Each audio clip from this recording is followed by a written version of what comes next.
Tahu nggak kenapa kalau orang zaman dulu kayak Rasulullah ngelihat Khadijah tenang. Kalau orang zaman sekarang ngelihat istrinya gimana? Oh, coba lihat. Orang zaman sekarang tuh kalau misalnya istrinya selalu dipajang di wallpaper HP-nya. Kenapa? Temennya lihat. Lalu temannya nanya, Mas, itu istrimu ya? Iya, Alhamdulillah. Kok dipajang di wallpaper? Supaya dilihat terus? Iya, Alhamdulillah. Kenapa Mas supaya dilihat terus? Iya, saya tuh kalau ada beban-beban dalam kehidupan. Lalu kemudian saya banyak beban dalam pekerjaan. Lalu kemudian saya lihat wajah dia. Mendadak seluruh beban-beban saya hilang.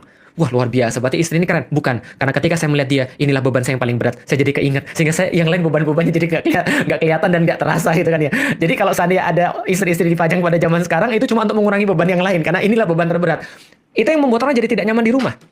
Itu yang membuat suami jadi tidak merasa enak di rumah. Nanti kita akan bahas tentang yang lain, tapi kita akan coba ambil contoh. Misal, bagaimana mungkin seorang suami merasa nyaman di rumah apabila dia menemukan cewek-cewek yang lain di luar lebih bagus daripada istrinya di rumah. Bukan lebih bagus secara fisik, bukan. Secara fisik kita sudah bahas kemarin dan nanti kita akan bahas lagi. Tapi coba bayangkan, kadang-kadang cewek ini kan sering nggak adil. Kenapa? Karena cewek-cewek itu seringkali dia pergi keluar memakai pakaian yang terbaik, dia beli baju yang paling bagus itu untuk dipakai keluar, tapi yang sudah lama untuk dipakai ke dalam. Ketika di rumah dia pakai daster terus gitu kan ya, lalu kemudian dasternya dari zaman kuliah nggak pernah diganti-ganti, lalu kemudian habis goreng ikan asin, sehingga kemudian ketika suaminya datang, sat gitu, langsung dia bilang, saya lebih baik di luar deh. Lah kenapa? Karena pandangan-pandangan di luar kayaknya